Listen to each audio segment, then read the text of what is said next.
El millonario siempre comía solo, pero la hija de la niñera se sentó a su lado y le hizo una pregunta que lo cambió todo. Dicen que el silencio en una casa vacía es el sonido más fuerte que un hombre puede escuchar, especialmente cuando ese hombre lo tiene todo, pero al mismo tiempo no tiene a nadie.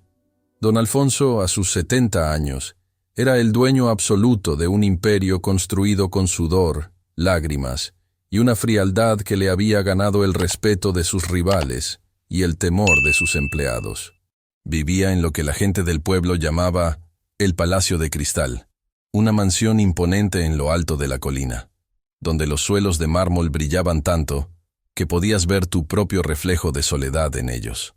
Y antes de seguir con esta historia, que te aseguro que te tocará el alma, te invito a suscribirte al canal y a dejar tu comentario contándome desde qué ciudad nos estás viendo, porque tu apoyo es el motor que nos permite seguir contando historias de vida como esta. Aquella noche, como todas las noches desde hacía una década, don Alfonso se sentó a la cabecera de una mesa de caoba tallada a mano, con capacidad para 24 comensais. El comedor era una estancia majestuosa, con lámparas de cristal que colgaban del techo como diamantes suspendidos en el aire. Pero la luz que emitían era fría, carente del calor de un hogar. Alfonso, con su cabello blanco perfectamente peinado hacia atrás, vestía un traje impecable, como si esperara a la visita más importante del mundo, aunque sabía perfectamente que nadie cruzaría esa puerta. Frente a él, un solo plato de porcelana fina contenía una cena exquisita que apenas si despertaba su apetito. El único sonido que rompía la pesadez del ambiente era el tic-tac monótono de un antiguo reloj de péndulo y el roce metálico de su tenedor contra el plato. Alfonso miraba las 23 sillas vacías que lo rodeaban. Cada una de ellas representaba una ausencia, un negocio que priorizó por encima de un cumpleaños, una discusión que terminó en un adiós eterno, o simplemente el paso implacable del tiempo que se lleva a los amigos y a los amores. Sin embargo, esa noche, algo era diferente. Alfonso sentía una mirada sobre él. Sus ojos cansados, pero aún astutos, se desviaron hacia la pesada cortina de terciopelo carmín que separaba el comedor del pasillo que conducía a la cocina.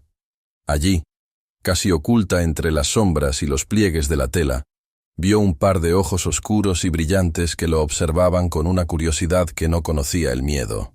Era Elena, la hija de 7 años de Lucía, la nueva mujer que ayudaba en las labores de limpieza y cocina desde hacía apenas una semana. Elena era el polo opuesto de don Alfonso. Mientras él era un paisaje de invierno, con su piel pálida y su cabello blanco como la nieve, ella era un rayo de sol de verano. Su cabello era negro como el ala de un cuervo, lacio y brillante, cayendo sobre sus hombros en un contraste absoluto con su piel canela. Llevaba un vestido sencillo, un poco gastado pero impecablemente limpio, y en sus manos sostenía una pequeña muñeca de trapo que parecía haber visto mejores tiempos. Alfonso dejó el tenedor sobre el plato con un sonido seco. Cualquier otro empleado en esa casa habría temblado ante ese gesto, pero la niña no se movió. «¿Qué haces ahí, pequeña?», preguntó Alfonso con una voz que, aunque intentaba ser firme, sonaba oxidada por la falta de uso en conversaciones afectuosas. Elena salió de su escondite con paso lento, pero seguro. Sus sandalias hacían un eco suave sobre el mármol. No parecía intimidada por la inmensidad del salón, ni por la presencia del hombre más poderoso de la región. Se detuvo a unos pasos de la mesa, mirando la comida, las velas y luego la cara seria del anciano. «Mi mamá dice que no debo molestarlo, señor», susurró Elena, con esa voz dulce que tienen los niños que aún no conocen las malicias del mundo. «Dice que usted es un hombre muy importante y que los hombres importantes necesitan estar solos para pensar en cosas de grandes». Alfonso sintió un pinchazo extraño en el pecho. ¿Era eso lo que proyectaba? ¿Un hombre tan importante que nadie se atrevía a acercársele? Observó a la niña con detenimiento. Había algo en su postura, en la forma en que ladeaba la cabeza, que le resultaba inquietantemente familiar, como un eco de una vida que él mismo había intentado olvidar, para sobrevivir a su propia amargura. «Tu madre tiene razón en parte», respondió Alfonso, aclarando su garganta. El trabajo requiere concentración. Pero no recuerdo haber dado una orden que prohibiera a una niña mirar desde las sombras. Dime, ¿tienes hambre? Elena negó con la cabeza, pero sus ojos volvieron a posarse en la enorme mesa. No tengo hambre, señor. Ya cenamos en la cocina. Mi mamá hizo sopa de letras. Es muy divertida porque puedes escribir tu nombre antes de comértela. Alfonso no pudo evitar una sombra de sonrisa, un gesto tan ajeno a su rostro que hasta le dolió un poco el músculo de la mejilla. Hacía años que no escuchaba algo tan simple y a la vez tan lleno de vida. En su mundo, las cenas eran de 3 tiempos, con vinos de cosechas seleccionadas y conversaciones sobre la bolsa de valores o adquisiciones inmobiliarias. Nadie escribía nombres en la sopa. Sopa de letras, repitió Alfonso casi para sí mismo. Hace mucho que no pruebo una de esas. La niña se acercó un paso más, acortando la distancia física y social que los separaba. Sus ojos negros recorrieron la mesa de nuevo, contando las sillas, una por una, con el dedo índice en el aire. Alfonso la observaba en silencio, hipnotizado por la naturalidad de sus movimientos. En ese momento, Lucía apareció en el umbral de la puerta, con el rostro pálido y las manos temblorosas al ver a su hija tan cerca del patrón. «Elena». «Por Dios, niña», exclamó Lucía en un susurro desesperado, tratando de no elevar la voz. «Señor Alfonso, le ruego me disculpe. Ya le he dicho 1000 veces que no salga de la habitación de servicio. No volverá a ocurrir, se lo prometo». Lucía se apresuró a tomar a la niña de la mano para llevársela, pero Alfonso levantó una mano, deteniendo el movimiento. «Déjala, Lucía», dijo él, sin apartar la vista de Elena. «No me molesta. Hacía mucho tiempo que no tenía una invitada que no quisiera pedirme un préstamo o un favor político». Lucía se quedó paralizada, debatiéndose entre la obediencia y el miedo a perder su empleo.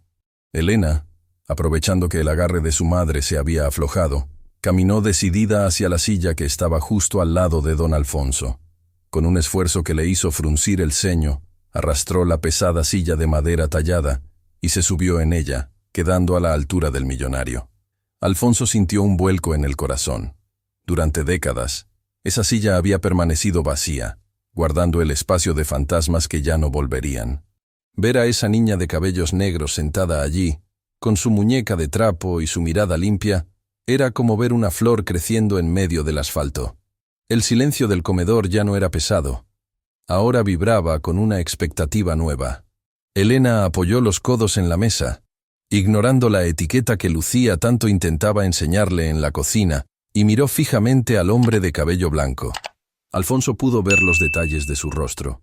Una pequeña cicatriz en la frente, seguramente de alguna caída jugando, y unas pestañas largas que enmarcaban una mirada llena de una sabiduría antigua e inocente.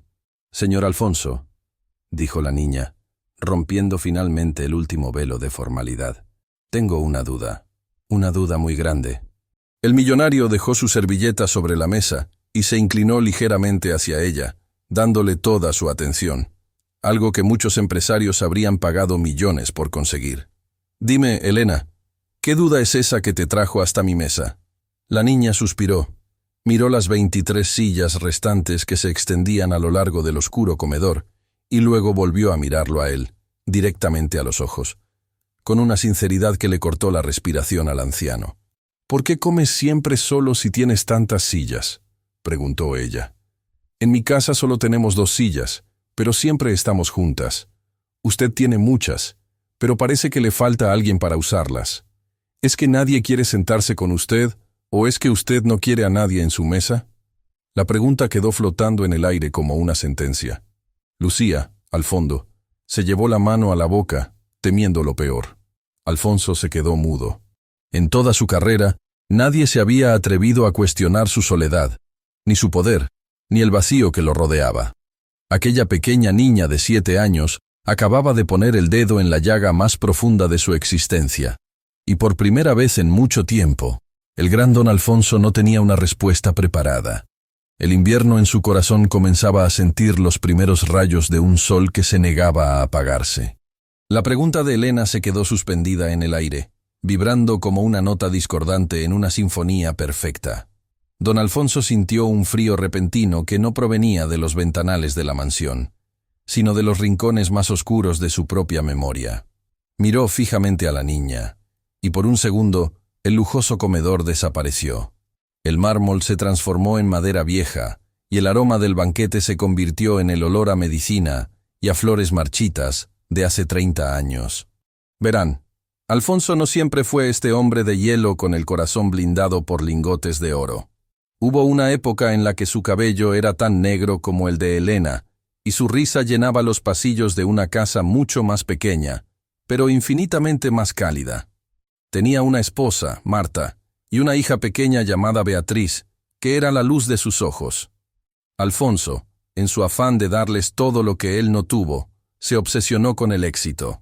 Trabajaba 16 horas al día, convencido de que el amor se demostraba con cuentas bancarias repletas y joyas caras. «El dinero es seguridad, Marta», le decía él a su esposa cuando ella le suplicaba que se quedara a cenar. «El dinero es el único muro que la vida no puede derribar».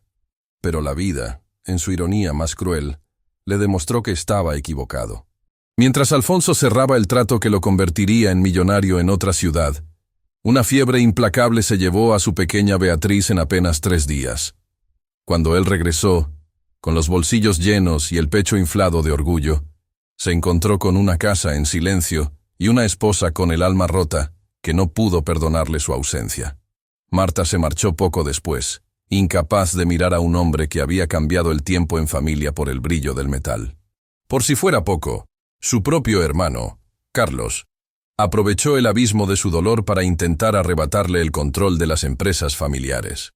Alfonso tuvo que luchar como una fiera herida, enfrentando traiciones de aquellos que compartían su misma sangre. Ganó la batalla legal, sí, y multiplicó su fortuna hasta lo inimaginable, pero en el proceso, su cabello se volvió blanco como la ceniza y su corazón se endureció hasta convertirse en un diamante, brillante, carísimo, pero incapaz de sentir calor. Se convenció de que la gente se acercaba a él solo por interés. «Si todos quieren mi dinero, les daré mi dinero, pero no les daré mi alma», se decía a sí mismo cada mañana frente al espejo. Construyó este palacio de cristal para protegerse, rodeándose de lujos para no sentir el vacío de los abrazos que nunca volvieron. Esas 23 sillas vacías no eran un descuido decorativo, eran el recordatorio de que era mejor estar solo que ser traicionado de nuevo. Alfonso parpadeó, regresando al presente. Los ojos oscuros de Elena seguían allí, esperando una respuesta que él no sabía cómo dar. La niña no veía al magnate temido por la industria. Veía a un abuelo triste que cenaba con fantasmas. «A veces, Elena», dijo Alfonso con un nudo en la garganta que no sentía hace décadas, «las sillas se quedan vacías porque uno olvida que para que alguien se siente, primero hay que abrir la puerta. Y yo perdí la llave de esa puerta hace mucho tiempo». Elena ladeó la cabeza, procesando sus palabras con esa lógica aplastante de la infancia. «Mi mamá dice que cuando algo se pierde, solo hay que buscarlo con una linterna», respondió la niña con sencillez. «Si quiere, yo le ayudo a buscar su llave después de que terminemos de comer». Alfonso sintió un crujido en el muro de hielo que rodeaba su pecho. Esa niña, con su vestido gastado y su pregunta prohibida, estaba haciendo lo que ningún socio comercial o pariente ambicioso había logrado en 30 años. Hacerlo sentir humano otra vez. El silencio en el gran comedor fue interrumpido por el sonido de Lucía, que seguía de pie junto a la puerta, conteniendo el aliento. Sus ojos suplicantes miraban a Elena, rogándole en silencio que bajara de aquella silla de terciopelo y madera preciosa. Pero Elena no se movió. Se sentía cómoda, como si aquel lugar, a pesar de su frialdad, necesitara desesperadamente su presencia. Alfonso, por su parte, sentía que las paredes de su fortaleza empezaban a agrietarse. Antes de contarte qué fue lo que Alfonso respondió y cómo esta pequeña cambió las reglas de esa casa para siempre, quiero darte las gracias de todo corazón a ti, que ya te suscribiste al canal. Tu apoyo nos motiva a seguir adelante. Y si aún no lo has hecho, te invito a suscribirte ahora y a decirme en los comentarios desde qué ciudad nos estás escuchando. Me encanta leerte y saber hasta dónde llegan estos relatos que salen directamente del alma. Alfonso miró el plato de Elena, o más bien, la falta de él. Con un gesto de la mano que parecía haber recuperado una elegancia olvidada, llamó a su mayordomo. Un hombre tan rígido como el mobiliario. «Tráele un plato a la señorita», ordenó Alfonso. «Y que sea de la misma porcelana que el mío. No permitiremos que una invitada de honor coma solo con la mirada». Lucía estuvo a punto de desmayarse. Nunca, en los años que llevaba trabajando para familias adineradas, había visto a un hombre de la posición de Alfonso permitir que la hija de una empleada se sentara a su mesa. Pero Alfonso ya no estaba viendo a la hija de la niñera. Estaba viendo una oportunidad, quizás la última, de no morir en la más absoluta soledad afectiva. Elena sonrió, una sonrisa tan radiante que pareció iluminar los rincones más oscuros de la habitación. Mientras el mayordomo colocaba el plato y cubiertos de plata frente a ella, la niña observaba todo con una fascinación genuina. No era la ambición lo que brillaba en sus ojos, sino el asombro de un mundo nuevo. «Señor Alfonso», dijo Elena mientras tomaba con cuidado una pequeña cuchara, «mi mamá dice que usted tiene mucho dinero, tanto que podría comprar todos los juguetes del mundo. Pero, si puede comprarlo todo, ¿por qué no compró amigos para que se sentaran en estas sillas? ¿O es que los amigos no se venden en las tiendas donde usted compra?» La pregunta, cargada de una lógica aplastante, golpeó a Alfonso más fuerte que cualquier desplome de la bolsa de valores. Se quedó mirando su copa de vino tinto, observando cómo el líquido oscuro reflejaba la luz de las velas. Aquella era la pregunta prohibida, la que nadie en su círculo social se atrevería a hacer por miedo a ofenderlo o por miedo a perder sus propios privilegios. «Tienes razón, pequeña Elena», respondió Alfonso con voz ronca. «Los amigos de verdad no se venden, y yo cometí el error de pensar que el brillo del oro era más fuerte que el calor de una mano amiga. Durante mucho tiempo, alejé a las personas porque pensaba que solo querían un trozo de mi fortuna. Y al final, me quedé con toda la fortuna, pero sin nadie con quien compartir un trozo de pan». Alfonso levantó la vista hacia Lucía, quien permanecía en la sombra, conmovida hasta las lágrimas por la vulnerabilidad de aquel hombre que todos consideraban un tirano. En ese momento el millonario se dio cuenta de que su mesa no estaba vacía por culpa de los demás, sino por su propio miedo. Elena, sin saberlo, estaba rompiendo décadas de aislamiento con una simple observación. «Bueno», dijo Elena, empezando a probar un bocado de la cena con una gracia natural, «si usted quiere, yo puedo venir mañana también. No necesito que me compre juguetes, solo me gusta hablar. Y mi mamá también es muy buena escuchando, aunque ahora tenga un poco de miedo». Alfonso soltó una carcajada, la primera que resonaba en ese comedor en años. Era un sonido extraño, casi ajeno a esas paredes, pero increíblemente liberador. «Me encantaría que vinieras mañana, Elena. Y dile a tu madre que no tenga miedo. En esta casa, a partir de hoy, el silencio tiene prohibida la entrada». Mientras la risa de don Alfonso aún vibraba en las paredes del comedor, Lucía sentía que el suelo bajo sus pies se abría. Para ella, esa risa no era una señal de alegría, sino el preludio de una tormenta. En su mundo, un hombre con el poder de Alfonso no se reía con los hijos de los empleados. Se ofendía por su atrevimiento. Lucía apretaba los puños contra su delantal, con el corazón galopando como un caballo desbocado. Recordó los meses de hambre, las caminatas bajo el sol buscando una oportunidad, y lo difícil que había sido conseguir este puesto en la gran mansión. Pensó que, en cualquier momento, don Alfonso recuperaría su postura rígida, y les pediría que empacaran sus pocas pertenencias y se marcharan a la calle antes del amanecer. «Señor, por favor», balbuceó Lucía, dando un paso hacia adelante con las piernas temblorosas. «Mi hija no sabe lo que hace. Ella es pequeña, no entiende de jerarquías ni de protocolos. Le ruego que no la tome en cuenta. Mañana mismo me encargaré de que no vuelva a cruzar el umbral de la cocina. No quiero perder este trabajo. Es lo único que tenemos». Alfonso levantó la vista y sus ojos, que un segundo antes brillaban con una chispa de diversión, se suavizaron al encontrarse con los de Lucía. Vio en ella el miedo ancestral de quien lo ha perdido todo, y teme que la vida le arrebate lo poco que le queda. Era el miedo que él mismo había olvidado, protegido por sus muros de billetes y propiedades. «Lucía, mírame», dijo Alfonso con una calma que desarmaba. No castigues la valentía que tú misma le has heredado. Tu hija ha hecho algo que nadie en esta ciudad se ha atrevido a hacer en 30 años. Me ha tratado como a un ser humano. El millonario volvió a mirar a Elena, que seguía sentada en la silla de terciopelo, ajena al pánico de su madre y concentrada en el brillo de los cubiertos de plata.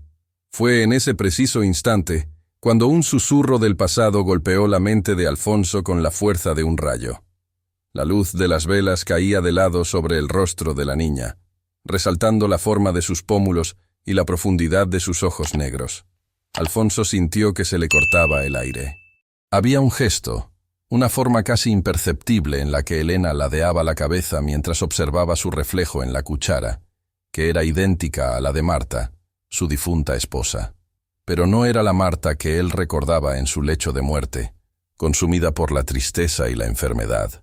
Era la Marta joven, la mujer de la que se enamoró cuando no tenía ni un centavo en el bolsillo. Aquella muchacha de pueblo que tenía la misma mirada indomable y la misma fe ciega en la bondad de los extraños. Alfonso sintió un escalofrío recorrer su espalda. Aquel cabello negro y lacio, que caía con tanta naturalidad sobre los hombros de la niña, le traía ecos de una promesa que él no pudo cumplir. Se preguntó por un segundo si el destino estaba jugando con él, o si, tal vez, la vida le estaba enviando un mensaje a través de esa pequeña intrusa. «Se parece a ella», susurró Alfonso tan bajo que solo él pudo escucharse. «¿Dijo algo, señor?», preguntó Lucía, aún inquieta, acercándose un poco más. «Dije que Elena tiene unos ojos muy especiales, Lucía», respondió él recobrando la compostura, aunque sus manos aún temblaban ligeramente bajo la mesa. «Dime, ¿de dónde vienen ustedes? No tienen el acento de la capital». Lucía bajó la mirada, un velo de melancolía cubriendo su rostro. «Venimos del sur, señor, de un pueblo pequeño cerca de la frontera. Vinimos buscando una vida mejor después de que perdimos lo poco que teníamos en una inundación. Elena solo tenía 3 años cuando salimos de allá. No tenemos a nadie más que a nosotras dos». Alfonso asintió en silencio. El sur. El mismo lugar donde él y Marta habían pasado sus primeros años de casados, antes de que la ambición lo arrastrara hacia la gran ciudad. La conexión emocional que sentía hacia esa niña empezaba a transformarse en algo más profundo, una curiosidad que quemaba. ¿Cómo era posible que una desconocida le devolviera piezas de su propio corazón que él creía perdidas para siempre? Mientras tanto, Elena, rompiendo el momento de tensión, tomó un pedazo de pan y lo extendió hacia don Alfonso. «Tenga, señor Alfonso. Mi mamá dice que el pan sabe mejor cuando se parte a la mitad. Si usted me da un poco de su sopa y yo le doy de mi pan, ya ninguno de los dos estará comiendo solo». Lucía cerró los ojos, esperando el estallido, pero lo que escuchó fue el roce de la silla de Alfonso acercándose a la de la niña. El millonario aceptó el trozo de pan con una reverencia casi sagrada. En ese momento, en aquel comedor inmenso, el Palacio de Cristal dejó de ser una prisión de lujo para convertirse, por primera vez, en un refugio. Pero la paz no duraría mucho, pues las sombras de la envidia ya acechaban desde los pasillos de la mansión. La calidez que había comenzado a inundar el comedor se congeló en un instante cuando el sonido metálico de unos pasos rápidos y decididos resonó en el pasillo. No era el caminar pausado del servicio, sino el paso arrogante de alguien que se siente dueño de un suelo que aún no le pertenece. Por la puerta principal del comedor irrumpió Ricardo, el único sobrino de Alfonso, un hombre de unos 40 años que vestía ropa de diseñador y desprendía un perfume empalagoso que cortaba el aire como un cuchillo.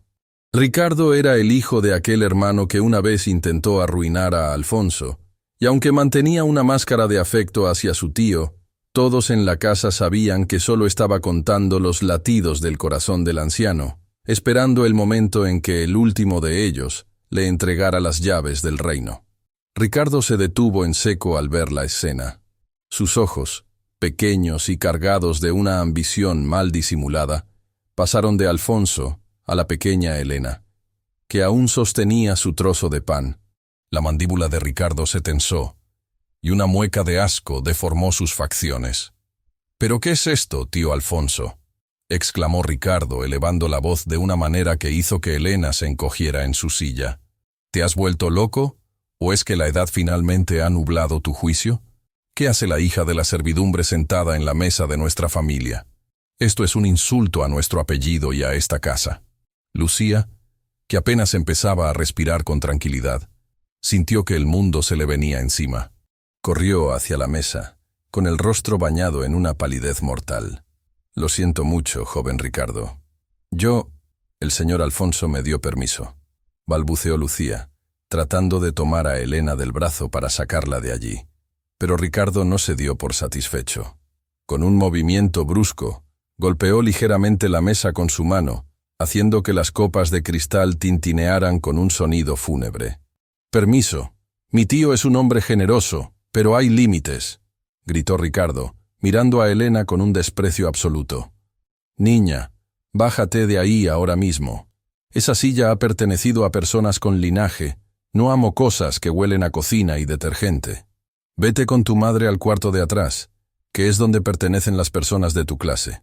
Elena, con los ojos llenos de lágrimas que se negaban a caer, miró a Alfonso buscando una explicación. No entendía por qué, de repente, el pan compartido se había vuelto algo sucio. Alfonso, que hasta ese momento había permanecido en un silencio gélido, dejó caer su servilleta sobre la mesa con una lentitud que resultaba aterradora.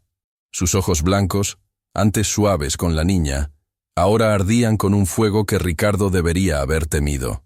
«Ricardo», dijo Alfonso, con una voz tan baja y profunda que pareció hacer vibrar el mármol del suelo. «Estás en mi casa. ¿Y en mi casa? La única autoridad es la mía». «Tío, lo digo por tu bien», replicó Ricardo, tratando de suavizar el tono pero sin ocultar su veneno. «Estás dando alas a gente que no tiene nada. Mañana se sentirán con el derecho de pedirte más que una cena. Estas personas son como buitres, huelen la debilidad y se aprovechan. No puedes permitir que esta niña manche la dignidad de tu mesa». Alfonso se puso de pie. A pesar de sus 70 años y su fragilidad aparente, en ese momento pareció un gigante. Se acercó a Ricardo, quedando a pocos centímetros de su rostro. «Hablas de dignidad, Ricardo, pero no sabes lo que significa esa palabra. Esta niña tiene más dignidad en su uña pequeña que tú en todo tu cuerpo cubierto de seda. Ella se sentó aquí para hacerme una pregunta que tú no tendrías el valor de hacer en 100 años. Ella se sentó aquí para ofrecerme compañía, mientras que tú solo vienes aquí para oler mi testamento». Ricardo retrocedió, sorprendido por la fuerza de la respuesta. Nunca había visto a su tío defender a nadie de esa manera, y mucho menos a alguien tan insignificante a sus ojos. «Te estás dejando manipular, tío», masculló Ricardo, echando una última mirada de odio a Lucía y Elena. «Pero no te preocupes, yo estoy aquí para proteger lo que es nuestro. No voy a permitir que una niñera y su hija se queden con lo que por sangre me corresponde». «Nada te corresponde todavía, Ricardo», sentenció Alfonso. «Y si sigues por ese camino, lo único que heredarás de mí será el polvo de los zapatos que uses para salir de esta casa». Ricardo, rojo de la rabia y la humillación, dio media vuelta y salió del comedor. Pero antes de desaparecer por el pasillo, lanzó una mirada cargada de una promesa oscura hacia Lucía. El conflicto no había hecho más que empezar. Alfonso se volvió hacia Elena, que temblaba levemente. El anciano puso su mano sobre la cabeza de la niña, acariciando su cabello negro con una ternura que le rompió el alma a Lucía. «No llores, pequeña», susurró Alfonso. «El ruido de los truenos siempre asusta, pero nunca puede apagar la luz de una estrella. Mañana vendrás a mi biblioteca. Tengo libros que tienen más sabiduría que todas las palabras de ese hombre». En ese momento, Alfonso tomó una decisión que cambiaría el destino de todos en el Palacio de Cristal. El invierno de su alma estaba terminando, pero sabía que los buitres no se darían por vencidos tan fácilmente. A la mañana siguiente, el sol se filtró por los altos ventanales de la biblioteca, iluminando las motas de polvo que bailaban en el aire como pequeñas hadas de cristal. La biblioteca de don Alfonso era un santuario de estantes interminables que llegaban hasta el techo, repletos de volúmenes encuadernados en cuero que guardaban el conocimiento de siglos. Sin embargo, para Alfonso, Esa habitación había sido durante mucho tiempo un cementerio de ideas, un lugar donde se refugiaba para no tener que enfrentar el vacío de su propia existencia. Pero hoy, el ambiente era distinto. Había una expectación en el aire que el anciano no sentía desde hacía décadas. Sentado en su sillón orejero de piel marrón, Alfonso observaba la puerta. Puntual, como si supiera que su presencia era el evento más importante del día, apareció Elena. Llevaba su cabello negro sujeto con un lazo rojo, que Lucía le había puesto con esmero, y en sus manos no traía la muñeca de trapo, sino un cuaderno pequeño y gastado. Se detuvo en el umbral, maravillada por la inmensidad del lugar. Sus ojos oscuros recorrieron las escaleras de caracol y las miles de lomos dorados de los libros. «Pasa, Elena», dijo Alfonso, con una suavidad que habría sorprendido a cualquiera de sus socios comerciales. «Este es mi rincón favorito del mundo, aunque confieso que hace mucho que no comparto mis tesoros con nadie». La niña se acercó de puntillas, como si temiera despertar a los libros. Se sentó en un pequeño taburete a los pies de Alfonso. El contraste era una pintura perfecta, la nieve del cabello de Alfonso frente al azabache profundo de la melena de la niña, la piel surcada de arrugas que contaban historias de batallas financieras, frente a la piel lisa y pura de quien apenas comienza a vivir. «Señor Alfonso, ¿usted se leyó todos estos libros?», preguntó ella señalando con su dedo pequeño las estanterías. «Casi todos, pequeña. Pero me he dado cuenta de que, a pesar de haber leído tanto, hay cosas que tú sabes y que no están escritas en ninguna de estas páginas», respondió él, bajando un pesado tomo de fábulas ilustradas que guardaba desde su juventud. Alfonso comenzó a leerle. No era una lectura mecánica. Su voz, profunda y serena, daba vida a los personajes. Le habló de reinos lejanos, de caballeros que buscaban la verdad, y de animales que hablaban con el corazón. Elena escuchaba con la boca entreabierta, absorbiendo cada palabra. Pero lo más hermoso no eran las historias, sino las reflexiones que surgían entre ellas. «Mira este cuento, Elena», dijo Alfonso, señalando una ilustración de un rey sentado sobre una montaña de monedas de oro, pero con el rostro triste. Este hombre pensaba que el oro le daría el poder de detener el tiempo y de comprar la felicidad. ¿Sabes qué le pasó? Elena miró la imagen y luego miró a Alfonso con una madurez que le erizó la piel. Se quedó solo, ¿verdad? Porque las monedas son frías y no pueden darte un abrazo cuando tienes una pesadilla. Mi mamá dice que el corazón es como una alcancía, pero en lugar de monedas, hay que llenarlo de momentos bonitos. Si solo metes dinero, cuando lo rompas, no habrá nada que te dé calor». Alfonso cerró el libro lentamente. Sus manos, manchadas por la edad, temblaron un poco. La sabiduría de esa niña de 7 años era un espejo en el que él se veía reflejado, y lo que veía no le gustaba, pero por primera vez sentía que tenía tiempo para cambiar la imagen. Aquellas horas en la biblioteca se convirtieron en su momento sagrado. Le enseñaba a Elena el significado de palabras difíciles, y ella le enseñaba a él el significado de la esperanza. Sin embargo, mientras ellos construían ese puente de afecto, las sombras acechaban tras la puerta entreabierta. Ricardo, el sobrino, observaba desde el pasillo con los ojos inyectados de envidia. Para él, cada risa de la niña y cada gesto de cariño de su tío eran una amenaza directa a su herencia. No podía permitir que un capricho de viejo pusiera en riesgo los millones que él ya sentía como suyos. Ricardo apretaba los dientes, planeando cómo destruir esa pureza. En su mente retorcida, la bondad no era más que una debilidad que debía ser eliminada. Al finalizar la tarde, Alfonso le entregó a Elena una pequeña llave de bronce. «Esta es la llave de esta biblioteca, Elena. A partir de hoy, puedes entrar cuando quieras. No importa quién esté en la casa o qué digan los demás. Este es nuestro refugio». Elena lo abrazó por la cintura. Un abrazo espontáneo que dejó a Alfonso sin aliento. El anciano, tras un momento de duda, puso su mano sobre la espalda de la niña, cerrando los ojos y dejando que una lágrima solitaria rodara por su mejilla. Había encontrado la llave que creía perdida, pero no sabía que el precio por conservarla sería más alto de lo que jamás imaginó. La felicidad es a veces un cristal muy fino que se rompe con el primer golpe de la envidia. Mientras don Alfonso y Elena descubrían mundos nuevos entre las páginas de los libros, Ricardo, el sobrino, tejía una red de mentiras en la oscuridad. No podía permitir que una sirvienta y su hija se convirtieran en el centro del mundo de su tío.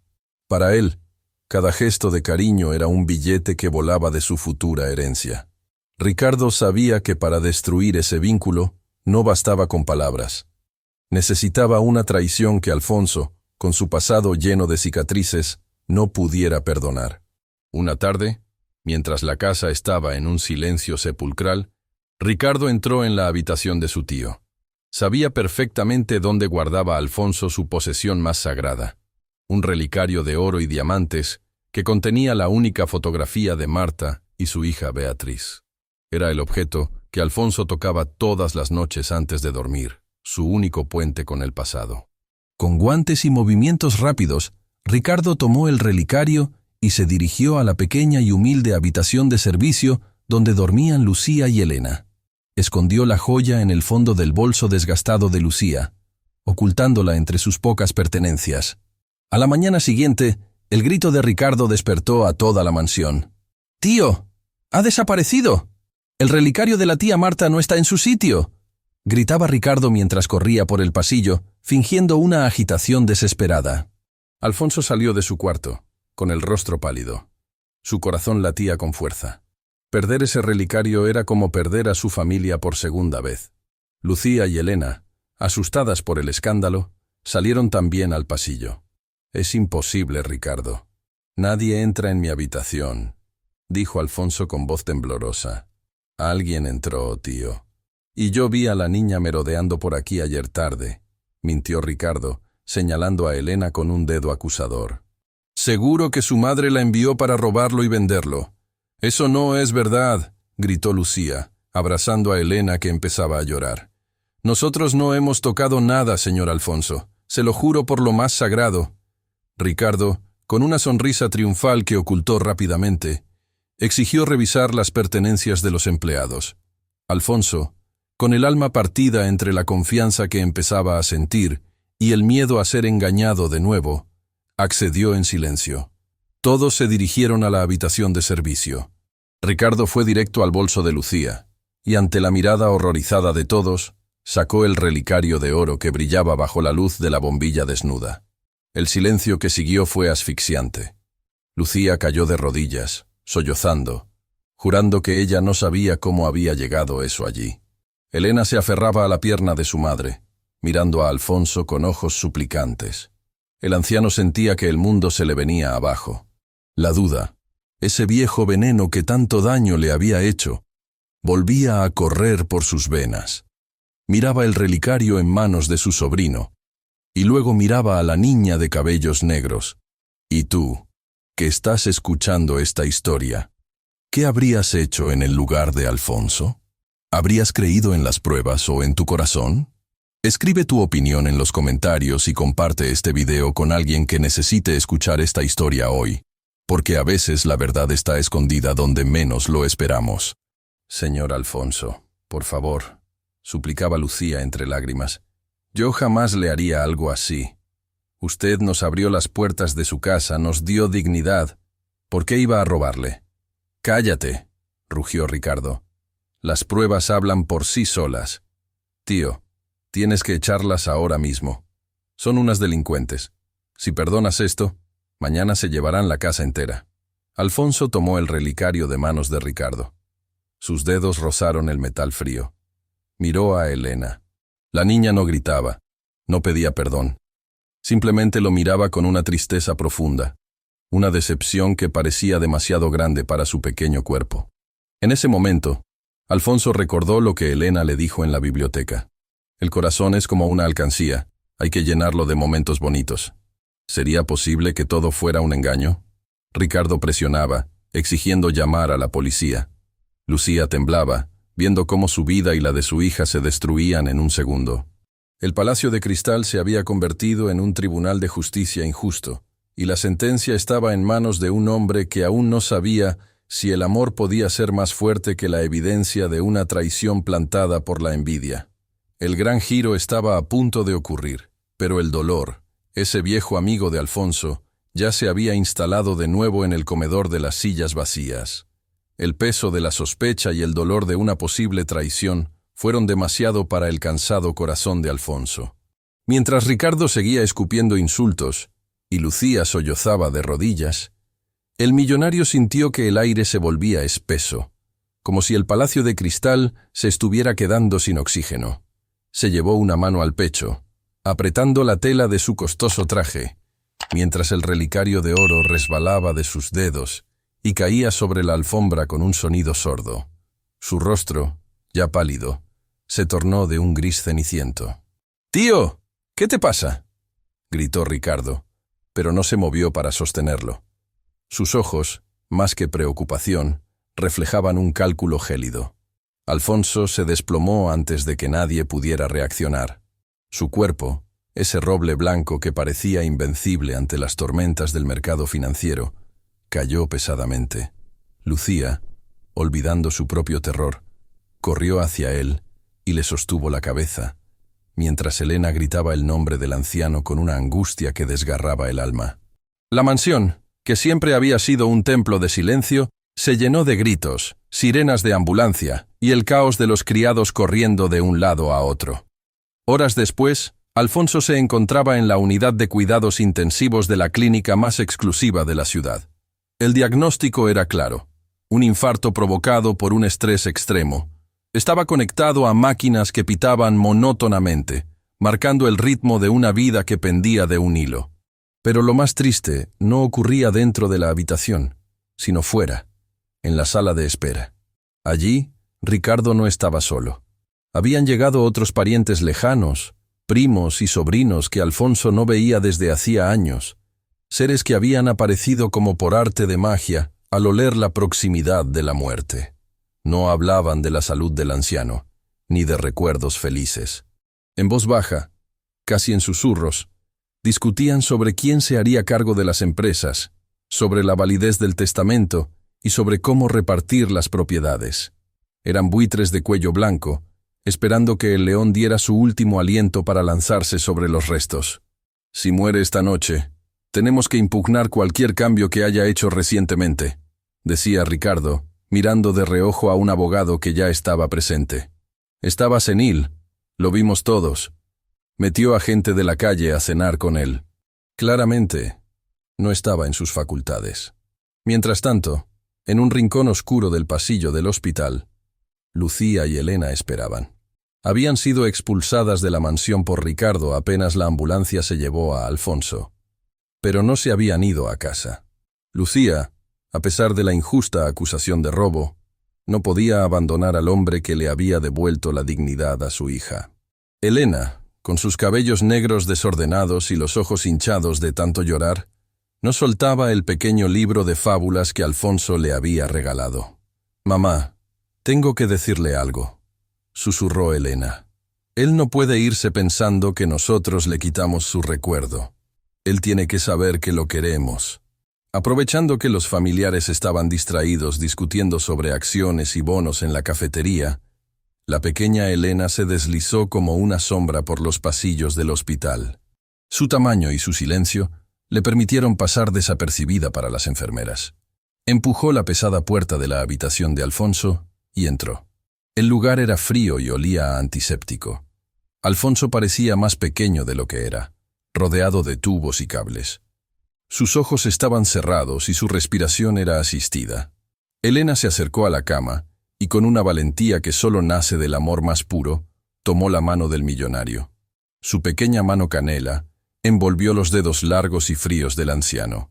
«Señor Alfonso, soy yo, Elena», dijo en un susurro que pareció calmar el pitido de las máquinas. «No se muera, por favor. Mi mamá no robó nada, y yo tampoco. Nosotros lo queremos por usted. No por sus sillas ni por su dinero.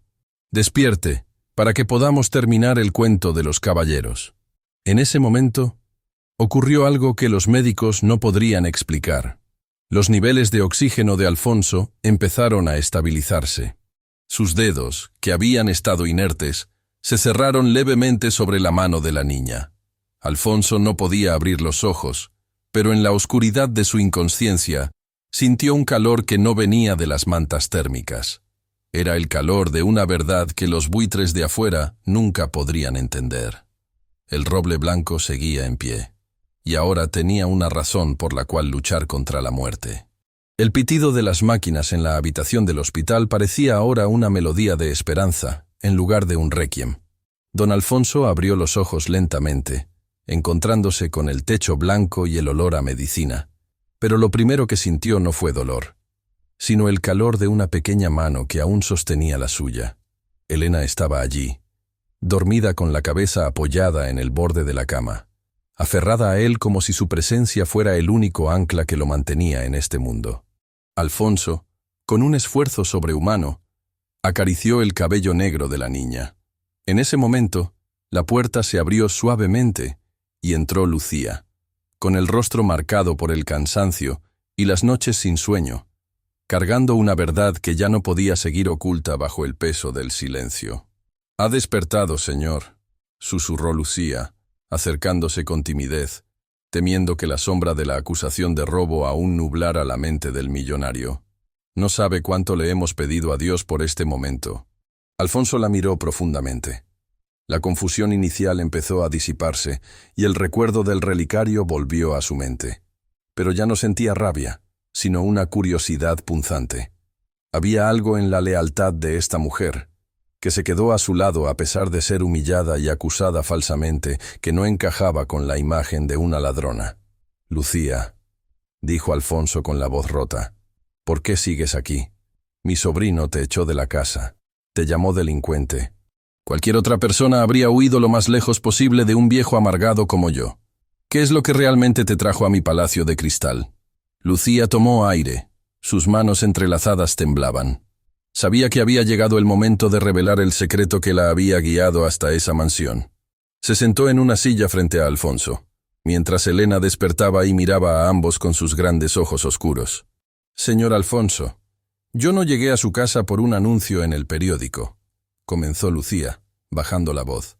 «Mi madre, que en paz descanse, fue la mujer que cuidó de su esposa Marta durante sus últimos meses de vida, en aquel pequeño pueblo del sur. Usted no la recuerda porque, en aquel entonces, usted estaba siempre viajando, construyendo su imperio, tratando de conquistar un mundo que al final lo dejó solo».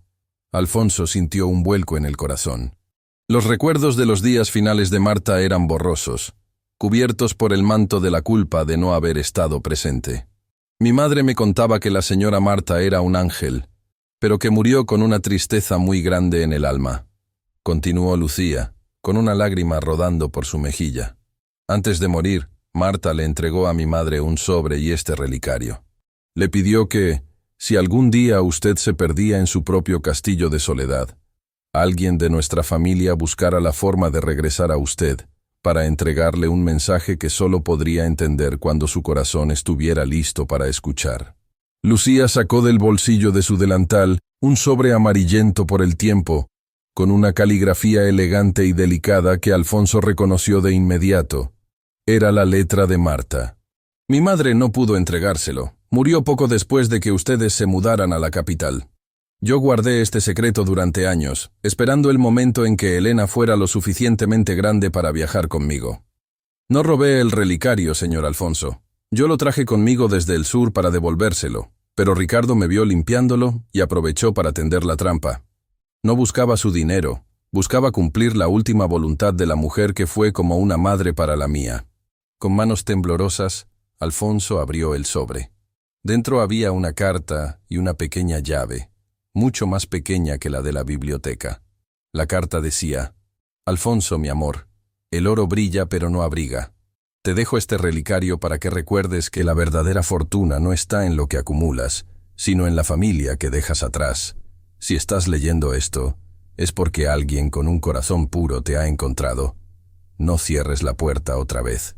Alfonso cerró los ojos y lloró.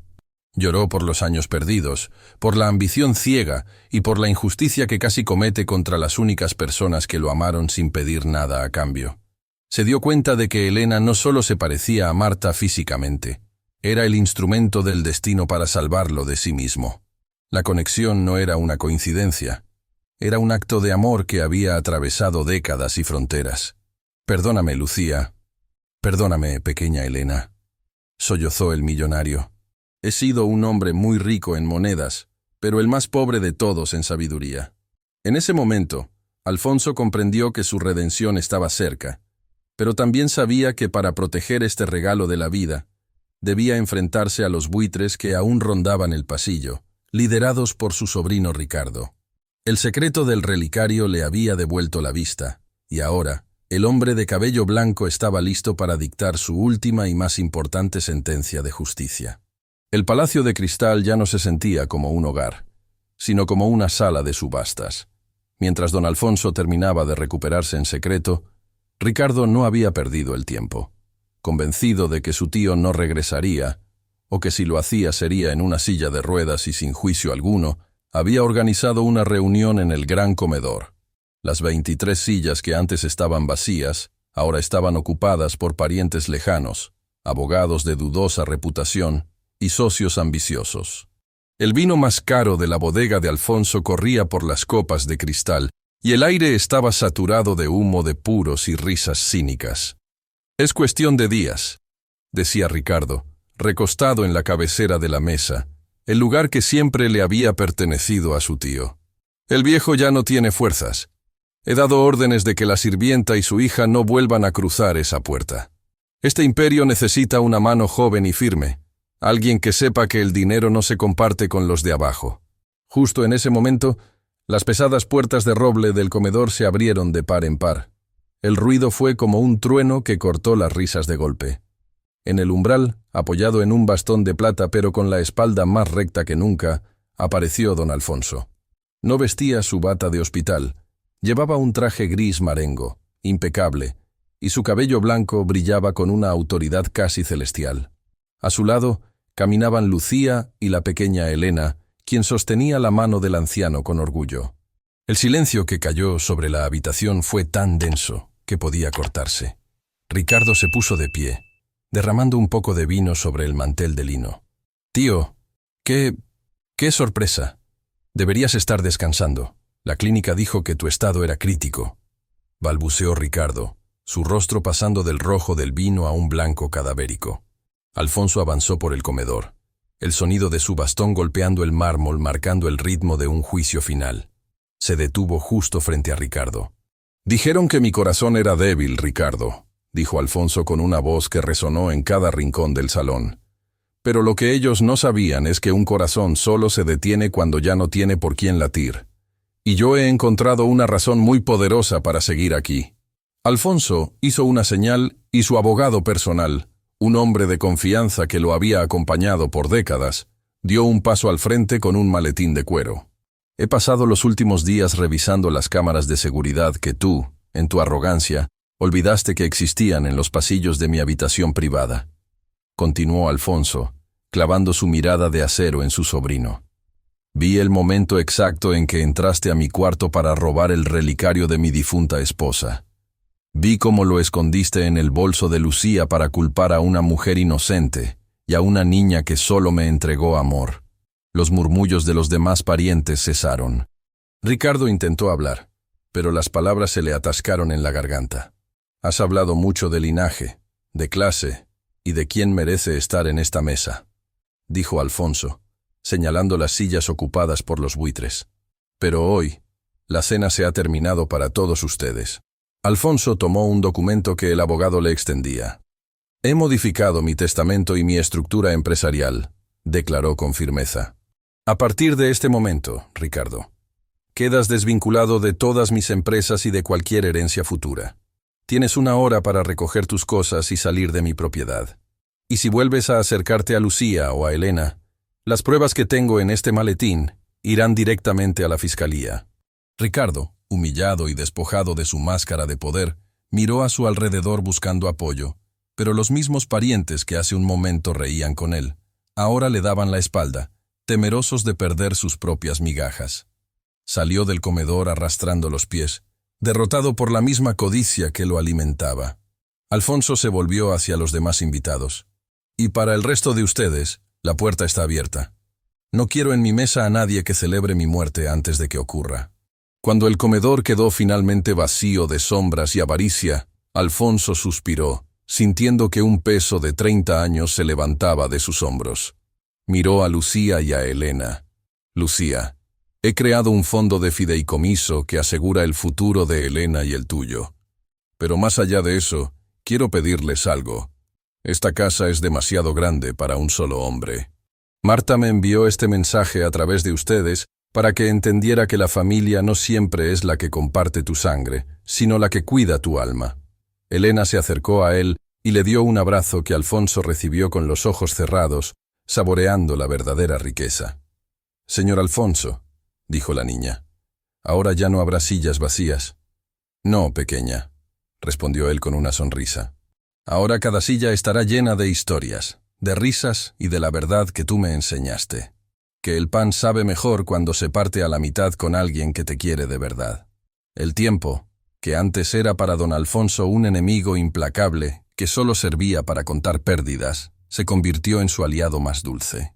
Pasaron los años, y el Palacio de Cristal dejó de ser una estructura fría y silenciosa para transformarse en un hogar vibrante, lleno de los sonidos que realmente importan.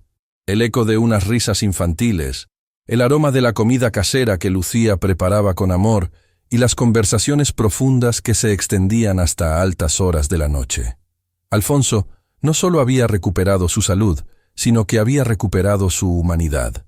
Aquella mansión que una vez fue el símbolo de la arrogancia y la soledad, abrió sus puertas. Alfonso utilizó gran parte de su fortuna para crear una fundación que ayudaba a familias inmigrantes y a niños que, como Elena, tenían sueños grandes pero bolsillos vacíos. Sin embargo, su mayor inversión no fue financiera.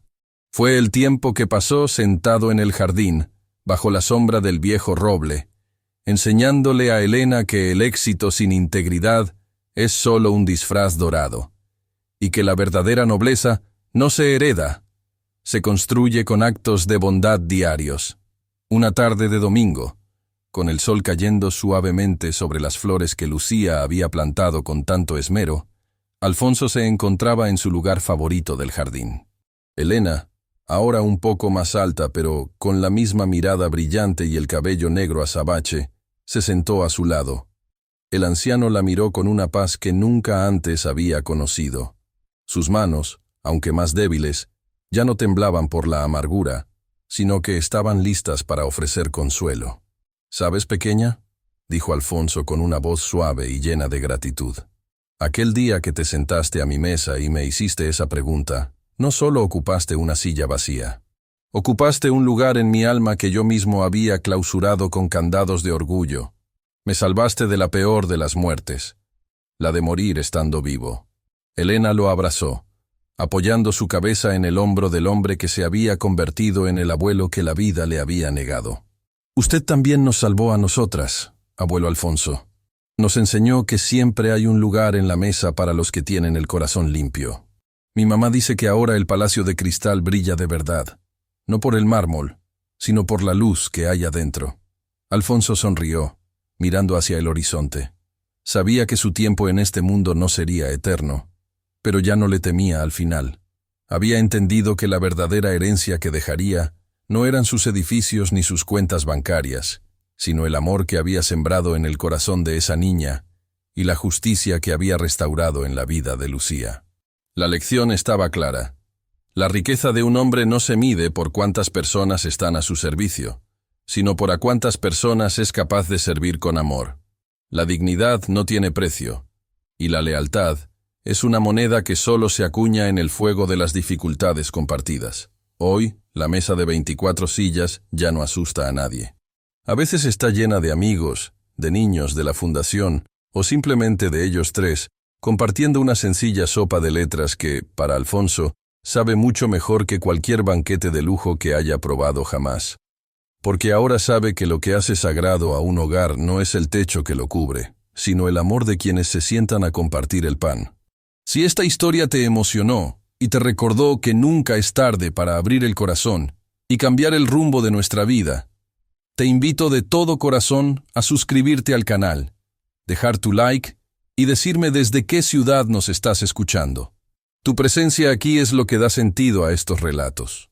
Y cuando termine este video, quédate con nosotros para ver la próxima historia, porque también está llena de sorpresas, giros inesperados y lecciones de vida que te harán ver el mundo con otros ojos. Gracias por acompañarnos en este viaje de fe y esperanza. Recuerda siempre, hay sillas que esperan ser ocupadas, solo hace falta tener el valor de invitar a alguien a sentarse. Que la paz y el amor reinen siempre en tu hogar. Nos vemos en la próxima historia.